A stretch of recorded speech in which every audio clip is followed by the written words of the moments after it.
What is up, y'all? This is the Eric B, your stream teacher. And maybe you just saw Harris Heller's video about switching from Twitch to streaming on YouTube. And maybe you're thinking, maybe I should do that. I'm here to tell you, maybe you should think about that. Class is in session.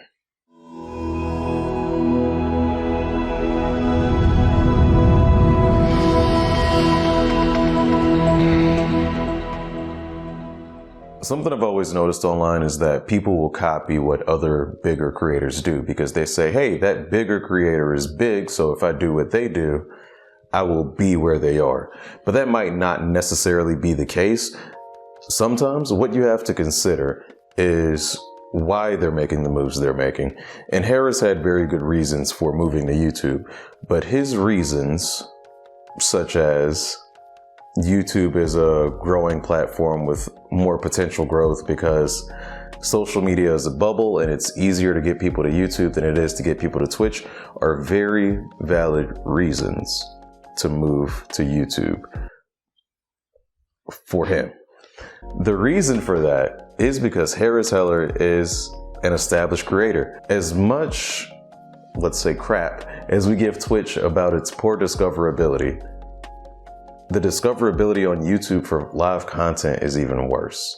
So as you think about streaming on a platform, any platform at all, by the way, I want you to think of how much live content you watch on that platform as a viewer. If you don't watch a whole lot of live content there, it might not be a good place to put your content. Seeing as I don't watch live content on YouTube very often, but I do watch edited, pre-made videos like this one, that's what I use it for. The other thing about YouTube is that if you stream to YouTube, you have to create a second channel. The reason for that is if you stream on your normal channel, let's say I streamed on the Streamer School channel, YouTube would look at my analytics for that stream and treat it as a video. So if I have a 4-hour stream, someone pops in for, let's say, 20 minutes. That percentage, I'm not a math teacher, by the way, but that percentage is what will be seen as the retention time for that particular viewer. So if they've watched so little of a 4-hour segment, then that totally kills your other videos in the algorithm if you're streaming on your main channel. So I would cannibalize myself by doing that. So I would have to create a second channel and I would have to hope and pray that people from Twitch would come to YouTube to watch my live content. And Harris did make a good point in the video about how Twitch has a very tight-knit community. I honestly don't think my community would follow me to YouTube. There's some people who watch me on Twitch who may only watch me on Twitch, but I doubt that's the majority of my viewers. I feel like a creator like Harris has a lot of viewers who come to Twitch specifically for him and nobody else. So if someone watches Twitch and they watch a lot of creators on Twitch and one of those creators leave, then it's like, oh, that's too bad. I guess I'll just watch these other 48 people. Like I've said a lot of times before, as a streamer, I try to be my own favorite streamer as a viewer. So what that means is if I view myself, I try to view myself as a viewer and do things that I like. So I know that I don't browse around on YouTube looking for live content. So you're not gonna get any of it from me. So let's think about smaller creators on Twitch. I'm sure you've run into 0 viewer streamers and maybe 5 viewer streamers. Have you ever done that on YouTube?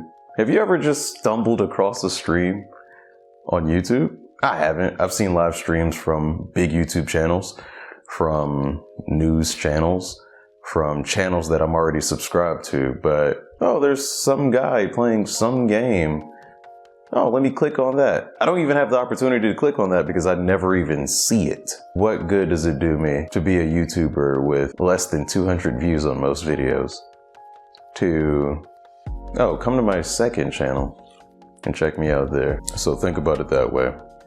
When you try to figure out how to become the best streamer, try to figure out how to become your own favorite streamer, which is why I have what I have in my banner. Once you do that, you'll attract the type of audience that you want. And will it be on YouTube? Maybe. But I don't think it'll be on YouTube in 2021. While the AdSense might be a little bit better than Twitch, and YouTube's isn't good, it's just that Twitch's is awful. But while YouTube is okay with ads relatively compared to Twitch, when it comes to monetization from communities, such as subscriptions, bits, and donations, Twitch just does it better. There just seems to be a lot more activity when it comes to that. When you see the option to join on a channel, there's a lot of people who don't even know what join means. That's the equivalent to a subscription on Twitch. But if the viewers don't know that, then it doesn't do them any good. And then you try to explain it, then it comes off as if you're begging for money. So it doesn't really work that well. And there's the option for super chats on YouTube, and those seem great.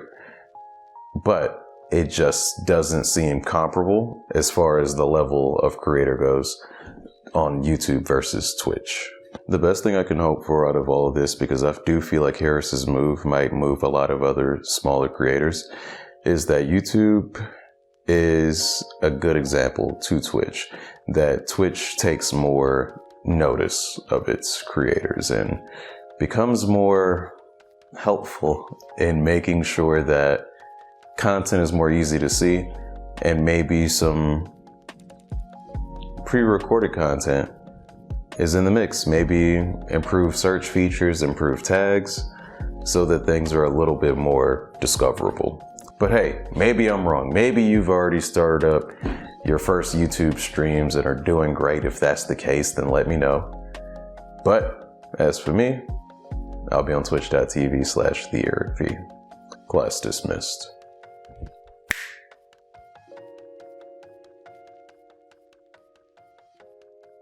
You just don't have the reference. Shots are on the right though. Oh, never mind. You'll do it. Damn. Here. Is that an actual person?